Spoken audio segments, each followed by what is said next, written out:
Ladies and gentlemen, welcome back to the Blokes podcast. Ryan Hassan from the Centre for Healing here, joined as always by Nick Sutherland from Myndfit. Nico, how are you, my friend? I'm enlightened. For those that jump on YouTube, and you'll get the visual joke there for our podcast listeners. I'm awesome, thanks, Ryan. I'm excited. We're going international again. Shout out to our listeners in Helsinki and Finland and Iceland and everywhere else. But we actually were in the UK last time with James. We're in Wales.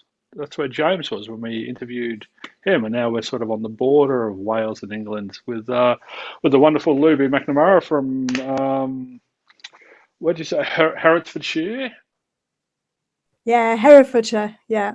Looby, welcome to the show. Thank you. Very, very excited to talk to you today. Nico, I might throw over to you in a minute just to talk about how you came across Looby's work, but today we're going to be talking about permaculture. We're going to be talking about working with the rhythms of nature. A lot of people who have listened to the podcast the last few months have probably seen a bit of a theme come up where we are talking about getting more in touch with nature, the rhythms of nature, and that being so amazing for our mental and emotional health, and realizing that we are nature at the end of the day. We like to think that we're separate from it, but we're definitely not. But Nick, how did you come across Looby's work? Well, and just to add to that quickly, I love the Myndfit listeners or Myndfit clients will recognize that I talk to clients about living within the law of nature again, and for Looby's info and insights, I'm a psychotherapist using Buddhist philosophy and Stoic philosophy as the underpinning foundations for this work. So, the law of nature in Buddhism is that everything is impermanence, and so learning to live instead of trying to fix everything and have it a certain way, and as our egos and humans like it, it's learning just to let things be. So my partner Emma, shout out to Emma at home. I know she's actually going to listen to this one. She doesn't listen to many others, but shout out to this one for sure. Shout out to Em. So Em was studying her permaculture design course at Santosha with the wonderful Fleur down at Main Ridge on the Mornington Peninsula, and came across Looby's book, People and Permaculture, which I'm holding up for those that are watching on YouTube.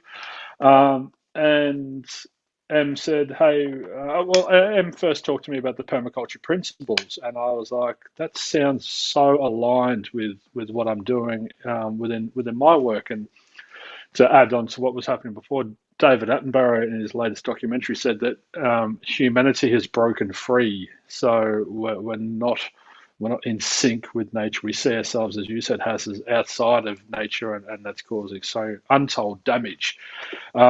So coming across these permaculture principles and I've drawn a blank. What's his name? David, one of the founders of Permaculture, Looby. David Holmgren.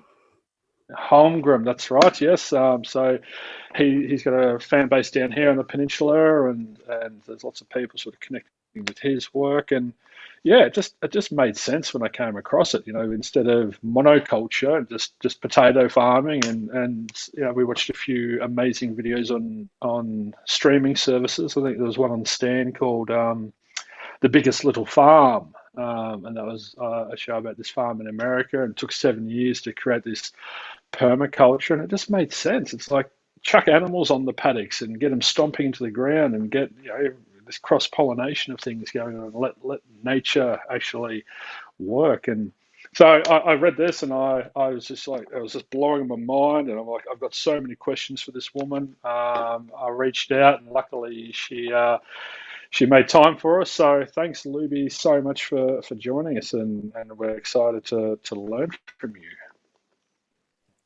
Yeah, thanks for having me. It's always great to connect with people globally, and reach out into new audiences as well, and share the joys and benefits of permaculture and cultural emergence with wider audience, because they're so relevant and so needed tools at this time where we're in these uncertain times, and probably will be quite a while actually.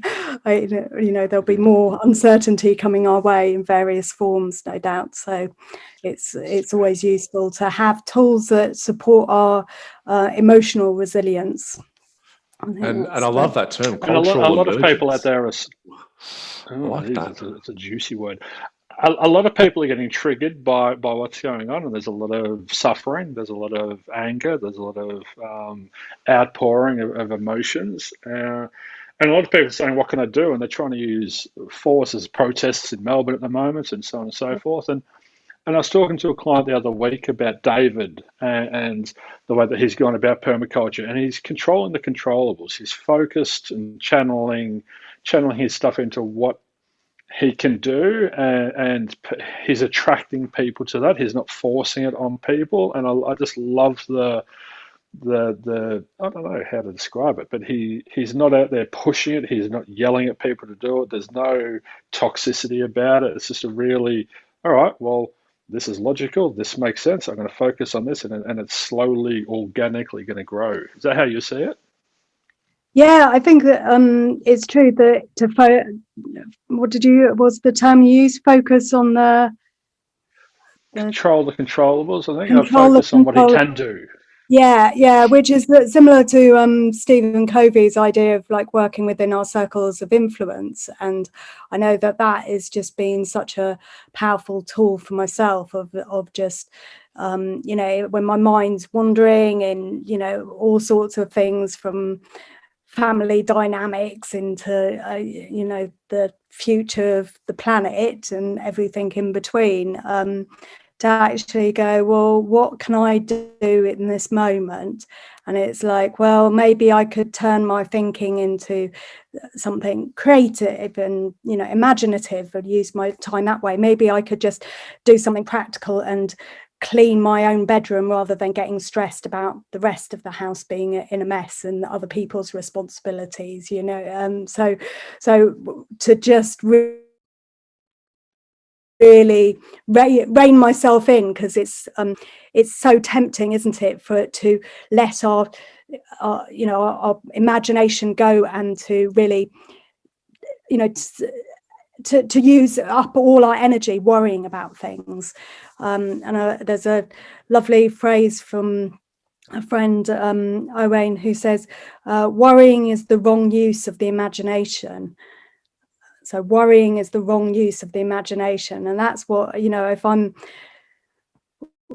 one of my family members is delayed coming home, and I do what I think a lot of people do, is that disaster scenarioing, and instead of thinking the bus is late, or that, there's been traffic or whatever, you start thinking, okay, there's been a big car crash, and, and it's like you start imagining all these disaster scenarios of why they're half an hour late. And it's like, okay, well, actually, could I use my imagination differently here? Could I imagine that they really felt so much a well of gratitude for me that they thought, do you know what, I'm going to go and buy her chocolates, and that's why they're delayed.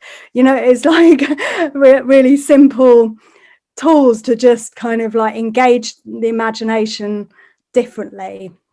Yeah, we have to really take the reins with that, don't we? Because our mind, it's kind of wired to look out for what's wrong, because we've need to survive, and we have this survival mechanism within us. And so it's always the automatic reaction is, oh, well, they've been in a car crash, or, my wife's late home, she's cheating on me, all that kind of stuff, just to prepare for the worst. Then they get home and, like you said, they brought you chocolates. You're like, oh, thank you. Like, it's completely changed. Yeah. So Ryan's back. Go on. Sorry, Looby, go on. Well, so Ryan's background is he's had issues with drug and alcohol. Sorry, listeners, we've got a bit of a lag and delay. He's got a lived experience with that, and my sort of lived experience. I was discharged from the army with anxiety and depression, and got to a place where I literally couldn't open my door to leave my house. The agoraphobia. And I learned firsthand how powerful the mind can be and what it can conjure and create. And when it's untrained, that imagination will run off down all those rabbit holes. And so now the work that we're doing is basically cognitive retraining in here at Myndfit. Ryan's doing similar work, but in a different way. And just teaching people how to not let that mind get so heavily distorted. It's not jump to conclusions, go to the worst case scenario, looking at all the situations, whether it's imagined or real, through a distorted lens, because as you said, it's so wasteful. And that's what I love about the permaculture principles. It's, don't be wasteful. You've got to really conserve energy and be mindful of how you're spending it. Yeah, definitely. And I think this experience that you've both been through is amplified in these times, aren't they? It's like many people who would never have considered themselves having an addiction problem or having agoraphobia, maybe have been confronted with that over the last year and a half, where actually we're being conditioned to be fearful of other people, to be fearful of going out. That is the conditioning that we've been receiving, and that we have to find a way to be safe and still find a way of being out in the world.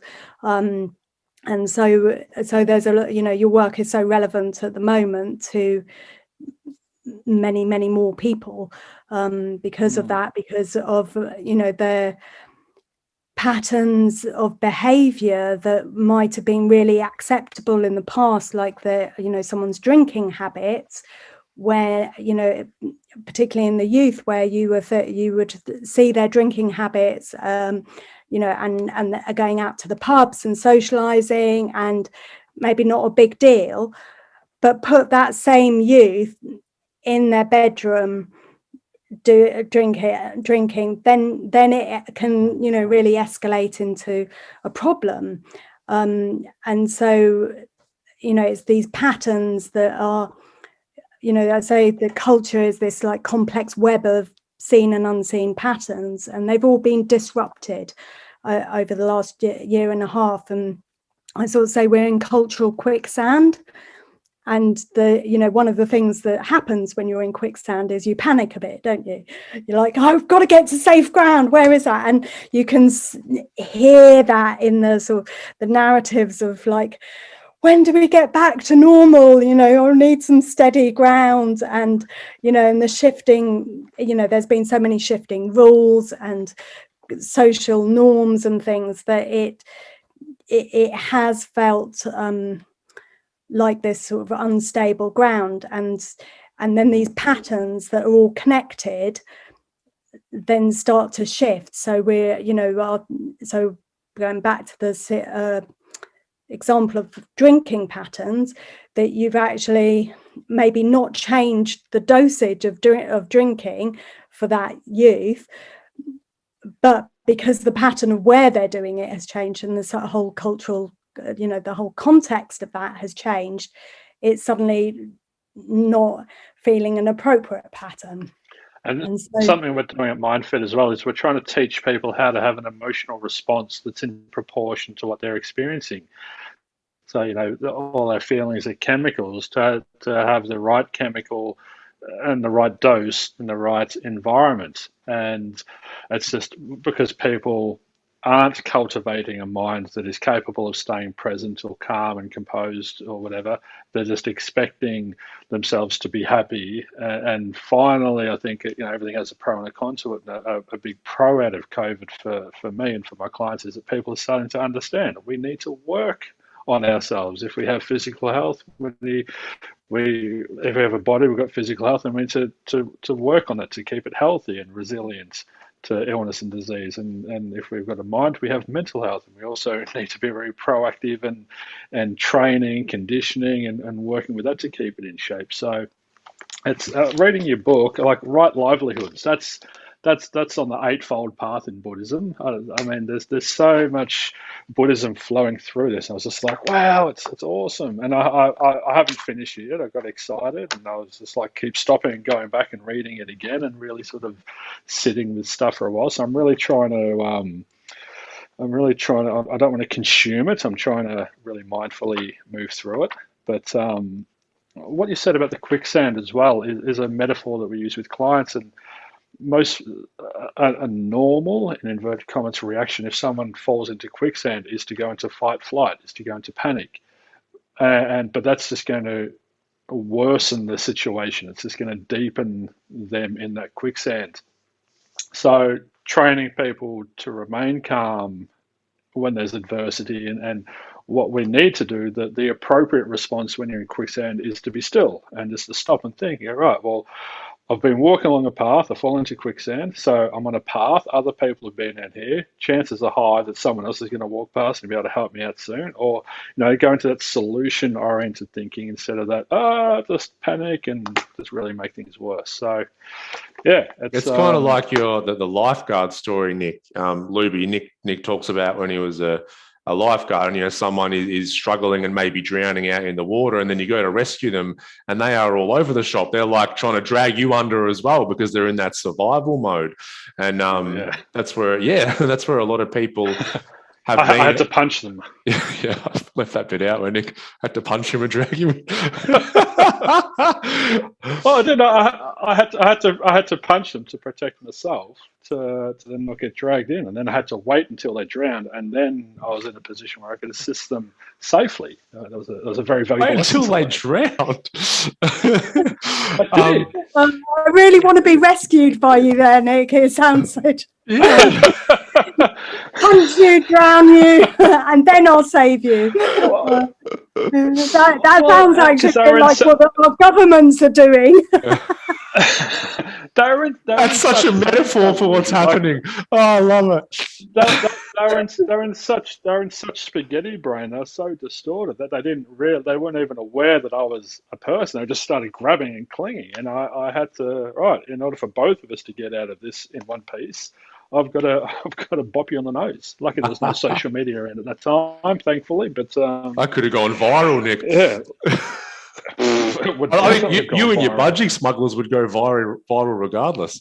Looby, I had quite the rig back then. Well, I can imagine. I'll have to.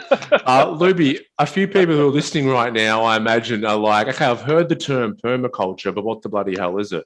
So I'd love to get your definition of what permaculture is, but also how you found it and sort of what led you down this path that you've been on now for, I think it's a couple of decades. And it has actually been.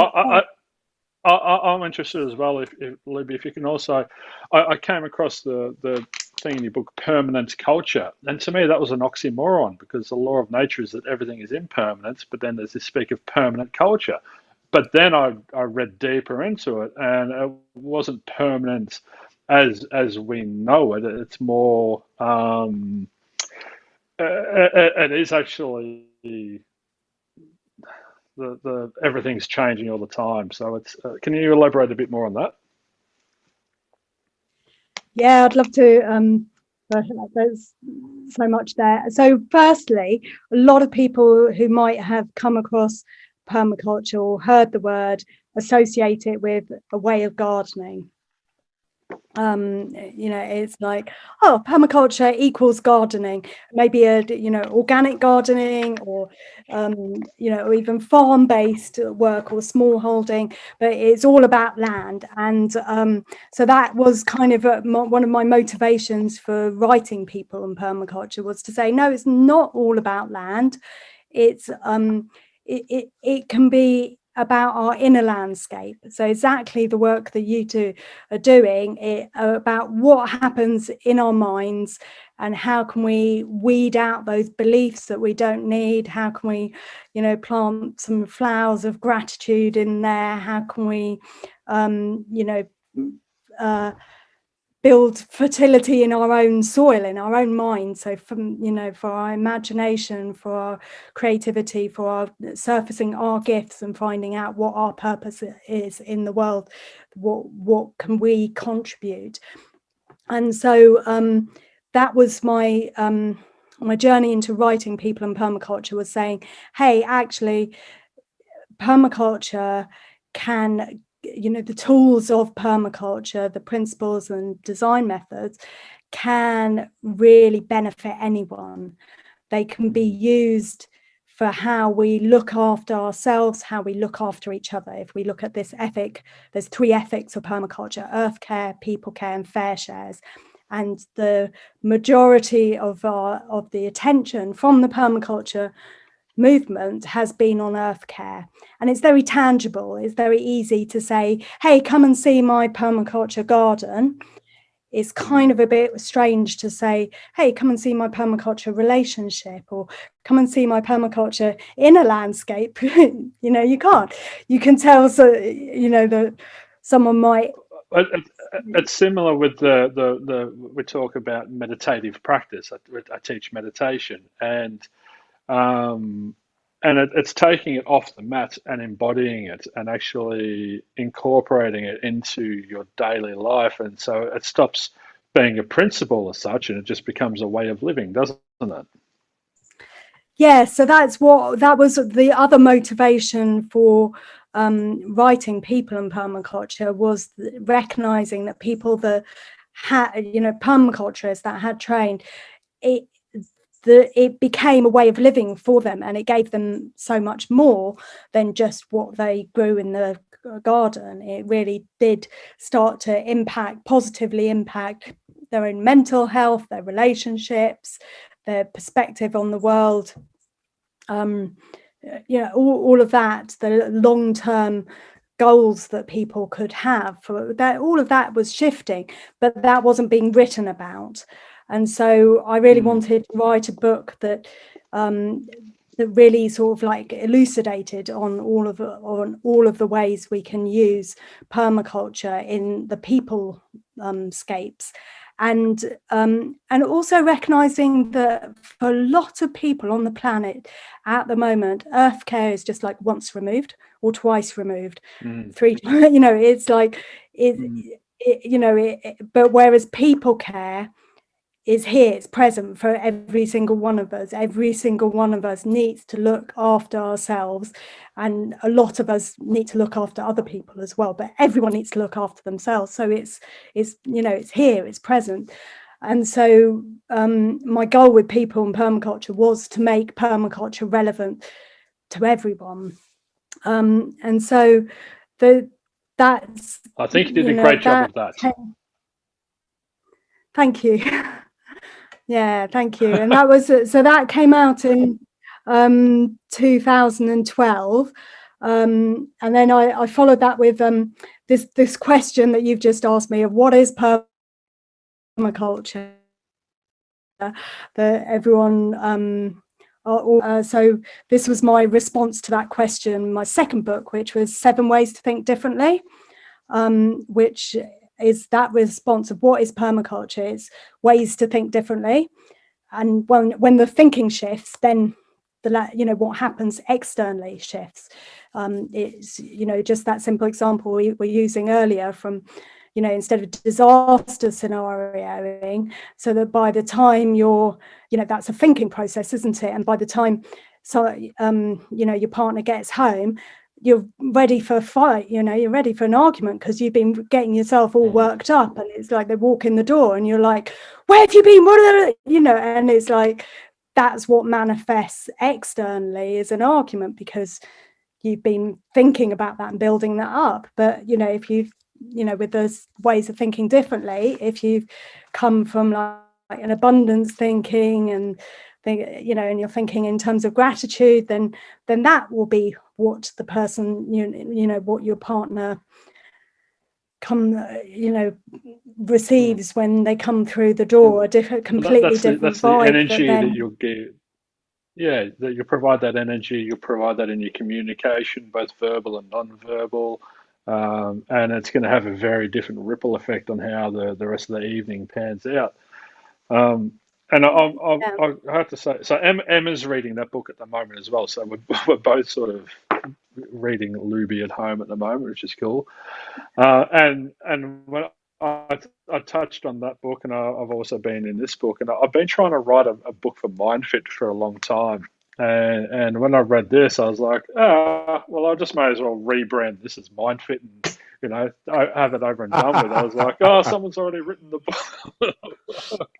And then I was like, no, Nick, I've still got to do it my way and use my voice. But I love your voice, Looby, and I love the way that you connect humanity to the environment, and cultivate both internally and externally that connection. And a lot of the work we're doing here is trying to remove the ego. It's trying to operate from an ego-less state, without applying our biases and what we think and what we expect and what we want and all those attachments and everything. So, yeah, it's just, I think if people can just even connect with this, just touch on it a little bit, come into contact with it, it'll make a difference for them. And Looby, sorry to come back to that question, but how did you first get in contact with it? With permaculture? Yeah. So I was doing my degree at Brighton in England, and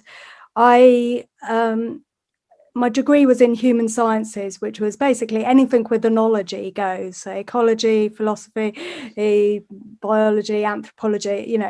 I could choose modules for anything that involved people, which is pretty wide. And then I honestly can't remember, but someone said, with one of my essay titles, I can't remember what it was about, but someone said, oh, you need to know about permaculture, go and talk to this person, JP. And I went and spoke to him, but I have to say a lot of it kind of went over my head. But then I did go, as I was saying, the tangible gardens. I did go and see his tangible garden and got really inspired there. And then, with the edible flowers, and he had about like a dozen ponds in like various washing up bowls and different sizes. It was all this like patio, like sort of about a 10-foot square patio with concrete, but he had all these amazing containers, and it was just absolutely flourishing. And so that opened my eyes to it. And then I went and did my permaculture design course, which was at the same time as doing my finals of my degree. And it started joining up the dots for me between all these ologies that I'd been doing, that it started to kind of make more sense. It was kind of seeing those connections between them. And so it did that for me. And then it also really was the learning environment that I was in that was just so inspiring. It was just, so creative, collaborative, fun, engaging, spontaneous. Not so many of those adjectives I could use for my university degree, to be honest. And my whole mainstream education, I was very mainstream education. Do this, follow this. And so that was what actually, it was the learning environment, because I wasn't really growing at that time or had a space to grow, but a little bit of spinach was kind of like the extent of it. But it was the learning environment that just made me go, wow, that was so much fun. And then, so by the end of it, on the last day, we had to share what our long-term goals and visions were, without any of the limiting beliefs that come in of like, well, I'd like to, but that's never going to happen. I couldn't do that. The world isn't set up to allow that to happen. All of those, we were just invited to just let go of all of those and just say what we would like to happen, what we thought would be fun. And so I was just like, hey, wouldn't it be fun to teach permaculture? Because that was such a great experience. Not with any intention at that stage actually teaching permaculture, and like, this is a life path that I'm really choosing here, but just in that spirit of, that was so much fun, wouldn't it be fun if I could do that? But then the That sounds like that universe, seed found fertile ground. That, I reckon. and pun intended. That seed just found that fertile soil and just grew, and it's born all this fruit. yeah, and then it was like the world just kind of was like, oh well, if you want to teach permaculture, you could go to this meeting and then do this adult education course, and then you've got to get some teaching hours if you're doing that course, and so it just it unfolded in front of you. It just sort of unfurled before. I had the same thing when I did the Vipassana meditation retreat, the 10-day silent meditation. And then that was sort of the final piece of the jigsaw for me. I've been doing this for 10 years, but I rebranded about 3 years ago, changed the business model, and was more psychoeducational instead of just being a therapist, and enabling people to stay in their thinking patterns. I actually started doing cognitive retraining, and that Vipassana was what clicked for me, and then everything's just unfolded from there. And now here we are talking to you across the world. And I found that quote from David Holmgren that speaks of the permanent culture, and permanent means sustainable. So that's the key. It's not permanent as in it's going to be here forever. It's more a softer sustainability, and that's not concrete. It can flow and flourish and ebb and flow, and yeah. So thank you for coming back to that, because that was one of the. So permaculture came from the two words of permanent agriculture, meaning sustainable, something that will last generations and generations. And then permanent culture came along, not immediately, but fairly soon afterwards, so in the 70s, and looking at actually, how our agriculture is dependent on our culture. It's just an expression of our culture. And so then that expression permanent culture came along, which, to be honest, didn't really sit with me, because, as you say, it is a bit of an oxymoron, and culture is ever changing. So where and it sort of suggests, permanent culture suggests this place that we will reach, this one culture that we can, that is our destination point, and when we reach that, we're here, we're there. Whereas that is never going to happen. We're never going to have one culture. We're never going to reach that place. We have that biodiversity, don't we? That's what we're after, is that biodiversity. That to me is what sustains that culture. Yeah, so we really need to have biodiversity in our culture as well. And one of the challenges in the world is kind of trying to eliminate other cultures. Whereas, and so then this has kind of led me into the process of my latest book, which is Cultural Emergence, and this kind of rebranding of, well, what is it we're trying to do? And it's not we're trying to create this permanent culture, but we're trying to emerge new cultures. We're trying to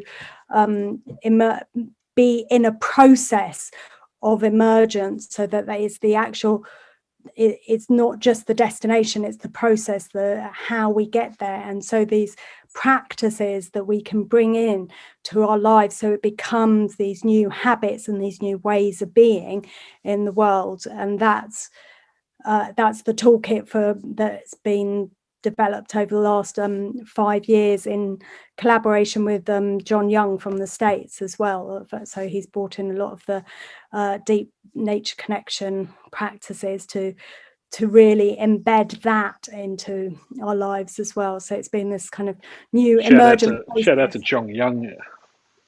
Shout out to John Young in the States there, and all our US listeners. So I spoke before about it. Planted the seed and it found fertile ground in your mind, and what we're seeing, especially in this day and age, is that, and Ryan and I talk about the garden as a metaphor for the mind, and how we need to tend to our own garden, as you've alluded to earlier as well. There's so much synergy; it's amazing. And what we're finding is there's a lot of soil that has been contaminated. People's minds have been contaminated. You try and plant these seeds of biodiversity, and difference is actually healthy, difference is great, difference is good, difference is a spectrum. It's not black and white, it's not good or bad or right or wrong. But there's a lot of closed minds out there, minds that have closed from fear, from anxiety. So how can we fertilize people's minds to then plant seeds in, do you think? Yeah, I think that's really a very interesting point, isn't it? Of like, seeing our lands, our internal landscape as we would kind of soil, and how we're, that there is a lot of ploughing and pesticide use going on. It's like which is, that like the media does a lot of that conditioning, and I'll play with that metaphor more in thinking about that, because it's opened up a little new way of seeing our internal land. A pathway has been born, ladies and gentlemen. Yeah. Live on air, a new neural pathway has been born. Yeah, and it's not kind of like this.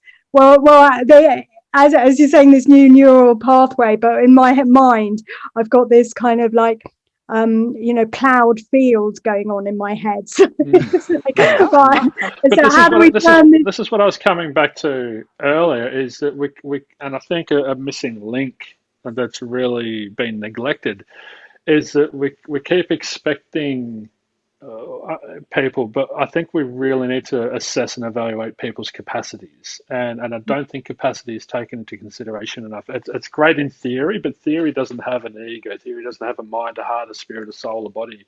So it's so easy in theory, but the reality is that people are quite complex at times, and they can overthink, and their minds have been conditioned and damaged, and that soil has been tilled to within an inch of its life. And I think we're talking here about going to constructive or destructive thinking. Constructive thinking is care, compassionate, and empathy and understanding. So the cornerstone to love, understanding is the cornerstone to love. So understanding people's capacity and working with them at their pace and building them up and growing, instead of just expecting all these flowers and trees and everything to nourish. I think we need to really do a bit of pre-work before we can get to that stage. I think we need to do some nourishing.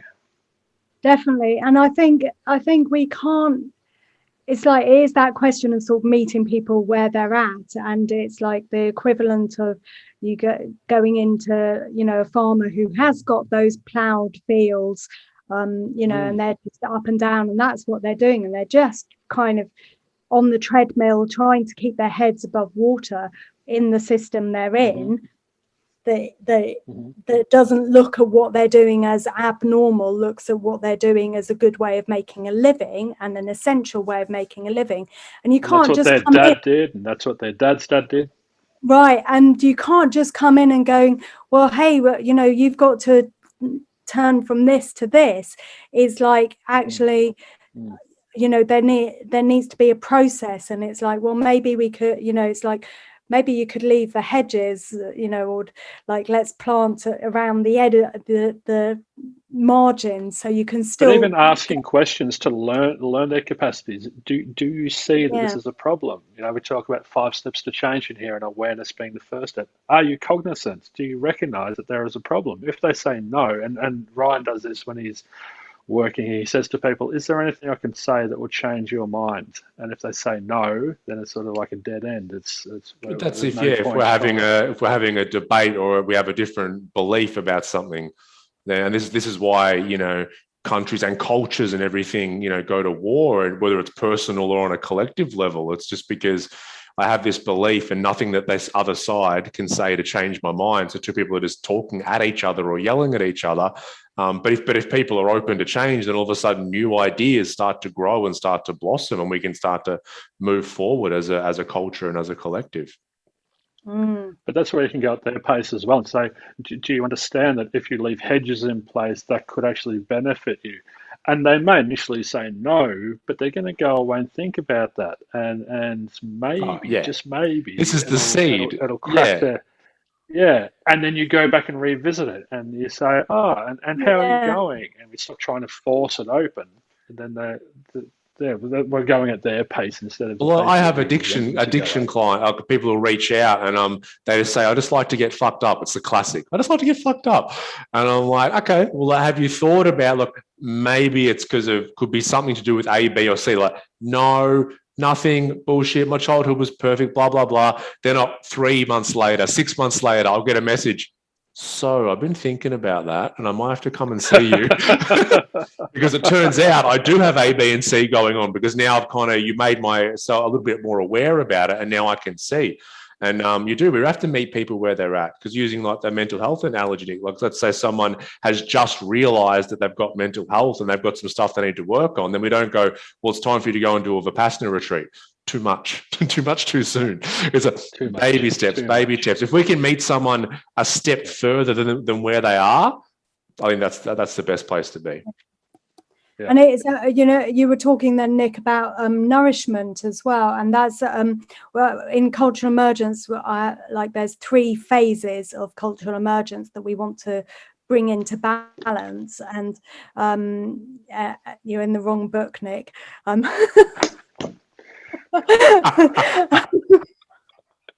Go on, keep up, Nick. Come on, Nick. And there's challenge and awaken, move and invigorate, and nourish and empowerment. And so often, we might try and provoke change in someone through that challenge and awaken of like, aren't you aware of the statistics of this? Aren't you, like your mindset's wrong, your beliefs are wrong, it just like, no, that's not the case. And just like that challenge and awaken, or the move and invigorate is when you're actually like, okay, I realize that there's a problem with where I am, and I kind of know a bit of where I want to get to. How can I design steps and move myself from A to B? And then the nourish and empower is like, how do I resource myself and fill up? And so any of these phases can be used in response to someone else as well. So often it can be more, if we do the nourish and empowerment phase first, we actually provide a little bit of space and an opening for people to step into, that then they might be able to sort of recognize that there is a problem, or because the nourisher, they've been, their story has been listened to, they've validated, they're heard, they're acknowledged, that they're not being judged and condemned and criticised. And I think it's a really important thing that you touch on there, Looby, that we create a space through being vulnerable or whatever, and invite people into that space instead of just trying to force them in there, expect them to get there, or push them into there. And you should be doing this, you should be doing that. It just creates more resistance. And Ryan talks about this a lot. What's your expression with it? You've got a catchphrase about resistance, Ryan? Do I have a catchphrase? Persistence creates resistance. Play a little tune. Ryan's catchphrase. No,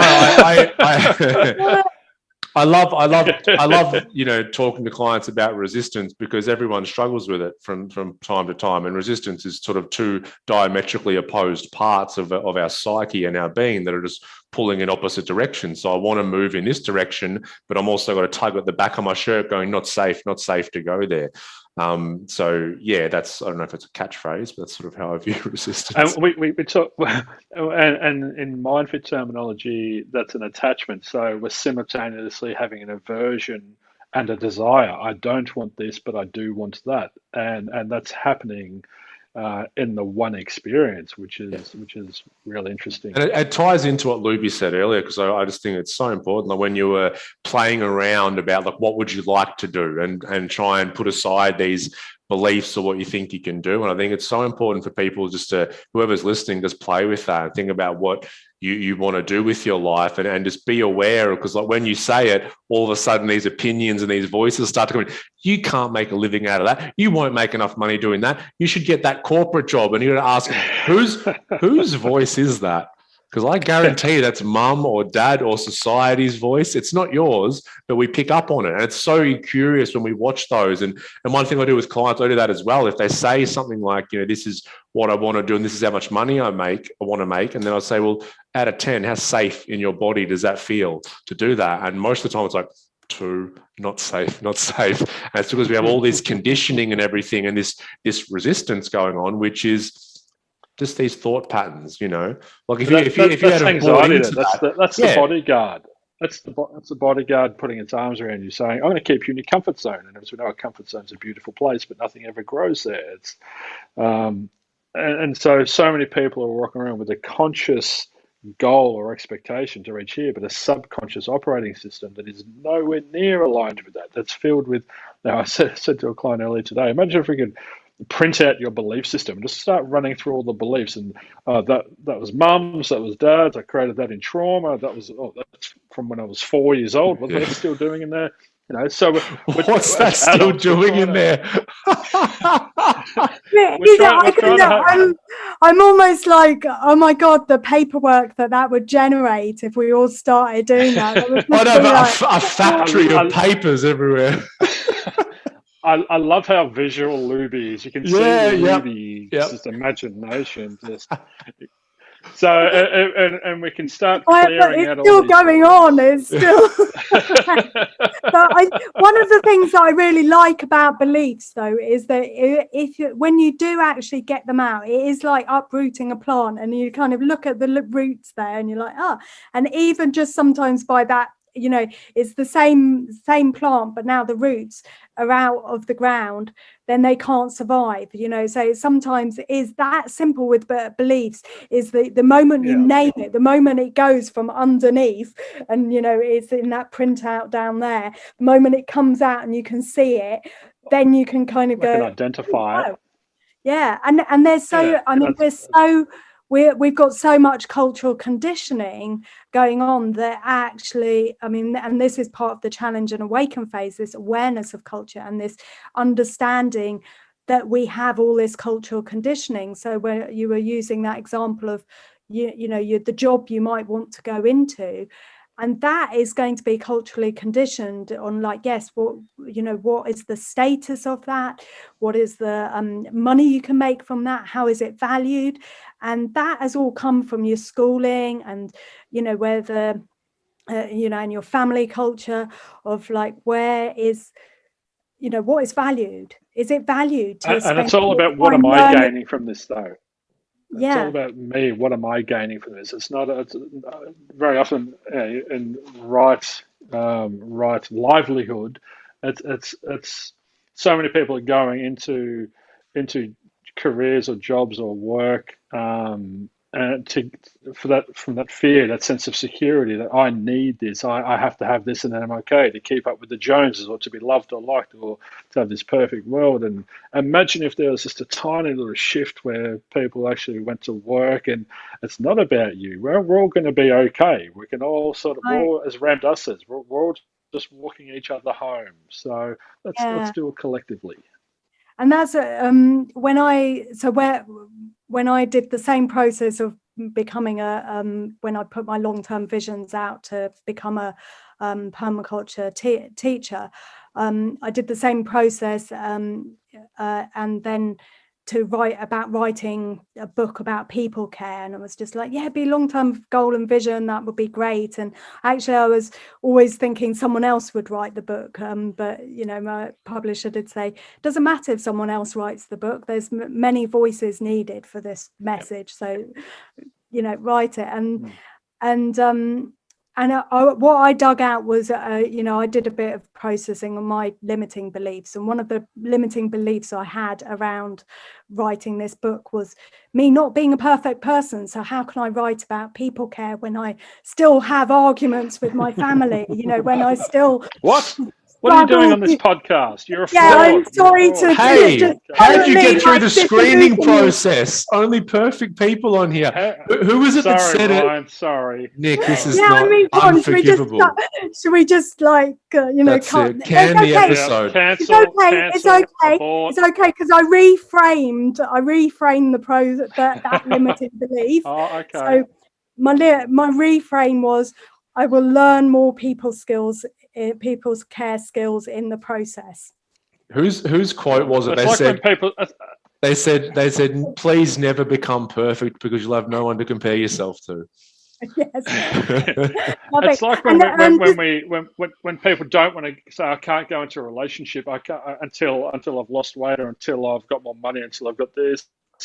But so much growth it happens within a relationship, so it's the perfect place to be. But that fear and anxiety keeps you out of it.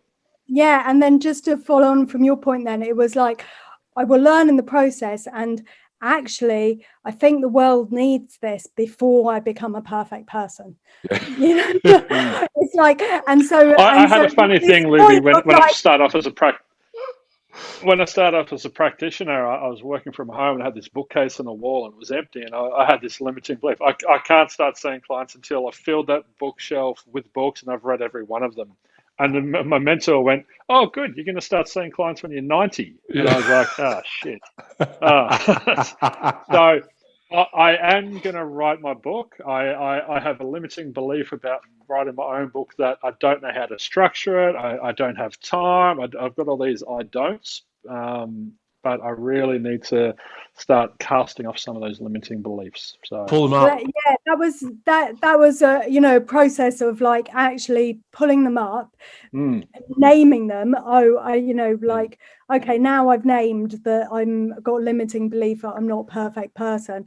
Actually, I can reframe that and I can find a way, and actually seeing it as this gift into the world is really valuable. So Nick, when you sort of look at your story and that you sharing your story is a gift into the world, it's kind of like that thought of then, hey, if I had like these amazing box of toys or something, I don't want to wait till that destined for this child. I don't want to keep them under the table and wait till this child is 30 before I give I want to get it out. Hand it out. It's like they're gifts, they're gifts for sharing. And so, I'm just imagining my 2-year-old like holding on to the toys, and then when he's 30, he's like, "What the fuck are you doing?" It's like, why did you not give me this? These would have been great 25 years ago. Right. And your book probably would have been good, 10 years ago as well. And it will be better coming out sooner rather than in 25 Cop this, years. Nick. Cop this. You hearing this? No, I am. But I'm cognizant of all of this and I'm already doing it. So thank you, friends, for helping me be accountable. But I found another limiting belief that it's not going to be the perfect book. It wasn't about me being the perfect person. I was like, but I'm always learning. I'm always going to add to it. So I have to wait until I've stopped learning, and then I'll put it there. And then I laughed and I was like, but that's what revisions are for. That's what version 2, version 3, version 4 is all about. The next book. Oh, God. Why do you think I keep on writing books? It's because it's like, there's always more books. My publisher's always saying, Maddie is always saying to me, you don't need to put everything in this one book. You can write another one. And it's like, so it'll be this big and no one can actually read it. Yeah, right. So it'll actually be useless. Yeah, so so the design web, which is this design process that I created while I was yep, you're in the right book now, page 42 I think it is. Knows their stuff. Wow. I'm not wrong though. No, 36. That's inputs and outputs. Oh no, I'm wrong. You're not perfect. You are not perfect. I don't know my book well enough. 36 then maybe. I don't know. Anyway, it's somewhere around there. You'll find it and tell it correctly. But anyway, what am I looking for again? Sorry. The design web. The design web. You keep talking. I'll find it. It's in the first 50 pages somewhere. And, there it is, 45. Oh, so close. There we go. That is the design web. Tell us about that, Looby. And we'll maybe put a link to the website where people can find Absolutely. it on my website. I use that design web as my to design the process of writing my book. So that was what I was going to suggest to you, Nick, to look at that process. There you go, Nico. Design of writing a book, and to look at. I'm seeing 7 clients a day at the moment. So where do you draw the line between, how do you create time to spend on this? What's your process? So I have a imagine folder. you're pretty busy. Yeah, of course. So what so the first principle that I used after I'd committed to writing it. So what I realised, because I've just about to start a new creative project, and I was reflecting on hey, I've done creative projects. This one's slightly different, but what's the process? And I realised that there's a pattern for me of going from the idea of it would be nice to do it to a commitment. I'm going to do it. And so when I went through that commitment process with people and permaculture, then the first principle I used was catch and store energy. And so it's we're all this, you probably, after this conversation here, you've got little threads going on, little bubbles of energy going on. Get a bit of paper and catch it, catch those things. And so what I would do would be, I have a folder where each page I would do a mind map of a particular thing. So there might be one that says right livelihoods, one which might be a different permaculture principle, one which might say listening, and so all the different parts of the book. And then I would sit down after, at the end of the day, or when I'm waiting for a bus, or at random times, and just have 5 minutes to kind of go, oh, what have I, what do I think about listening? What do I think about this? And do that. Or if I've had an interesting discussion like this, I might just make notes. But it was all about catch and store. Don't leave it in here, because it's never going to turn into a book if it's in here. Or it's never going to turn into a book that anyone else can read. So it'll go to seed. It'll go to flower.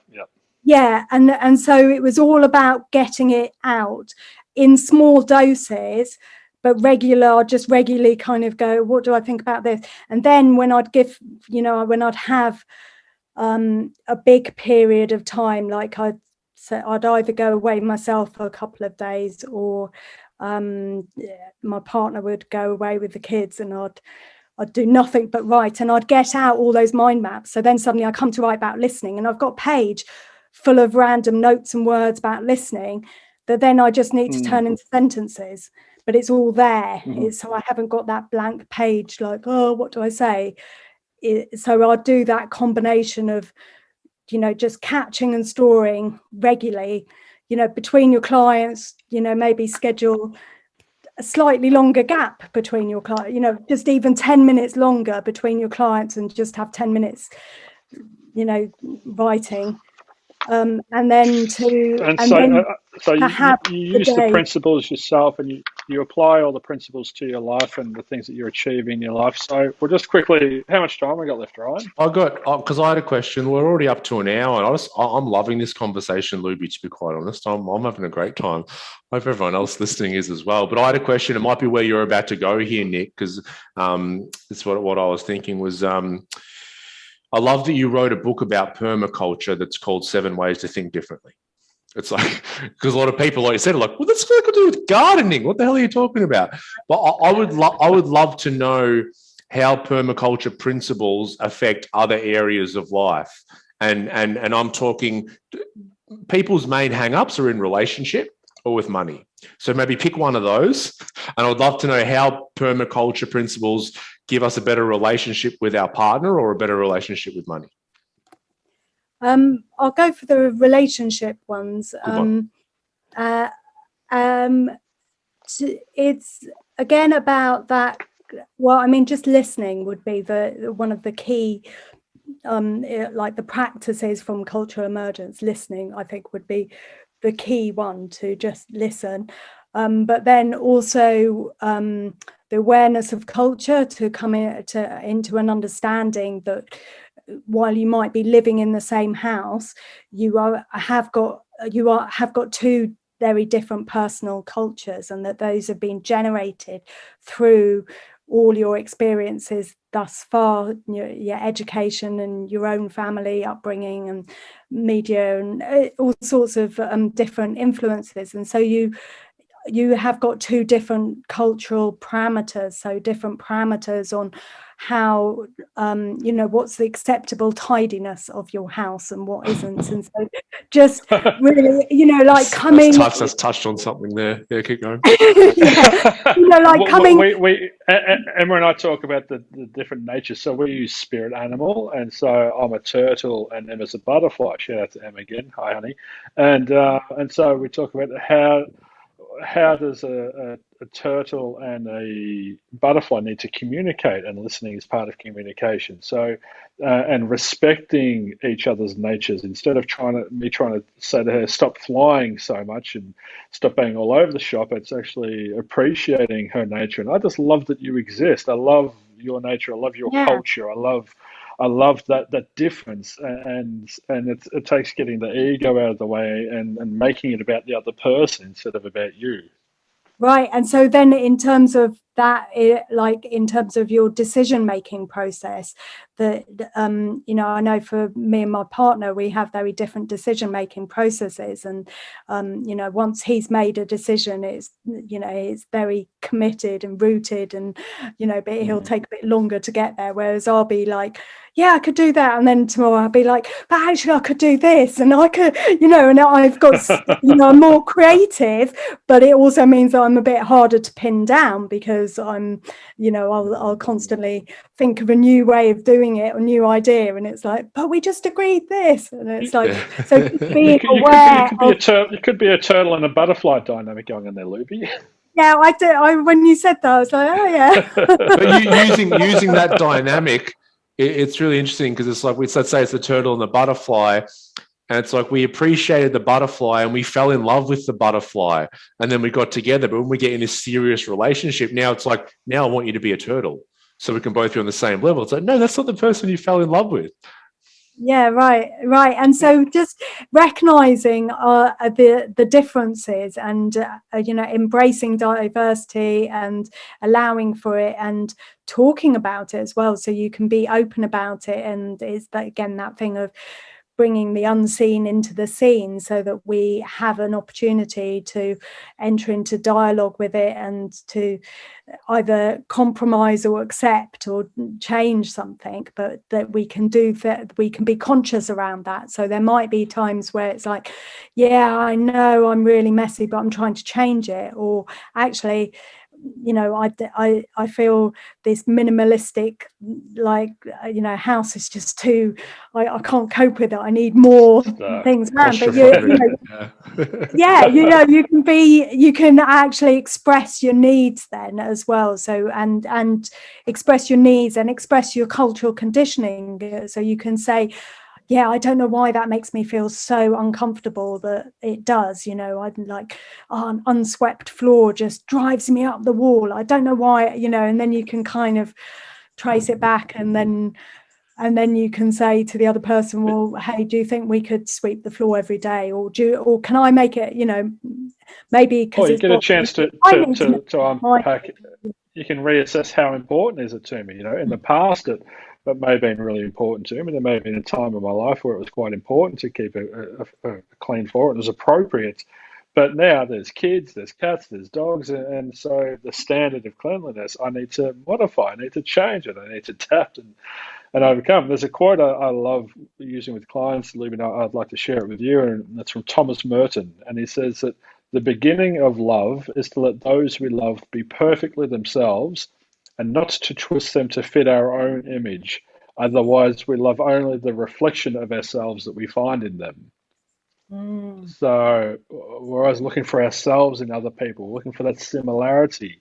And if we can recognize that that's our tendency to do that and switch out of that and go, no, I'm just, you know, I'm a turtle, Emma's a butterfly. She can bring me out of my shell, and I can help ground her at times if necessary. So we can actually complement each other when we look at it through that lens, instead of, well, I would like you to be more like me, and it would be more And convenient you for me. you grow when you have that attitude. Totally. Yeah. Yeah.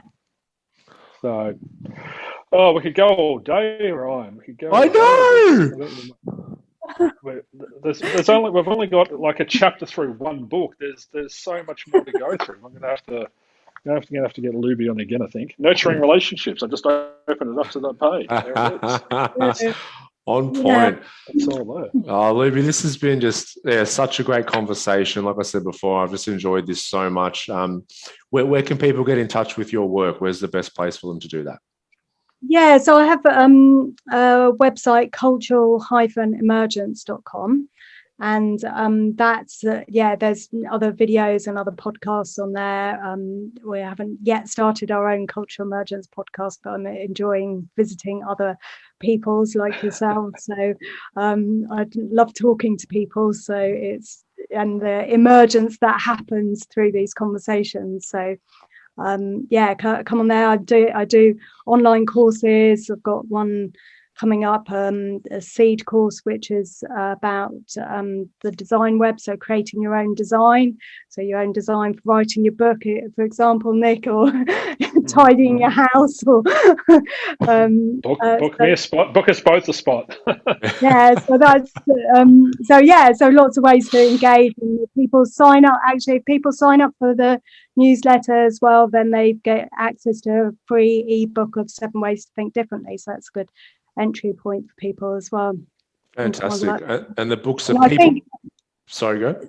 Yeah, I just I know that there are some cultural emergence, a whole pallet load of cultural emergence books somewhere between the UK and Australia at the moment. So they'll land, and People in Permaculture is already in Australia. So fantastic. Well, thank you so much for coming on. Buy signed copies of my book as well from that website as well. So wonderful. Ooh.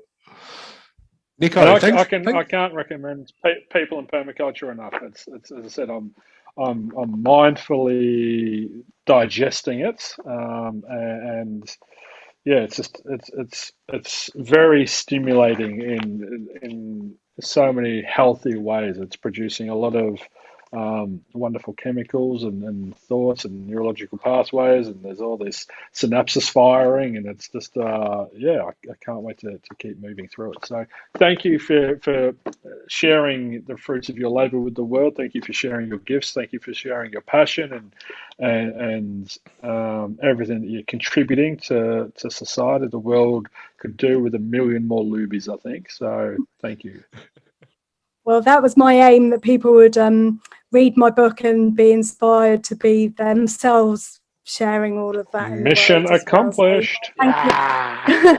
So thank you, Nick and Ryan, for the conversation. It's been lots of fun and inspirational. Great. Let's do it again. Let's do it again. Let's do it again. Let's do it again. Thank you, everyone, for tuning in. We'll see you all next week. Peace out.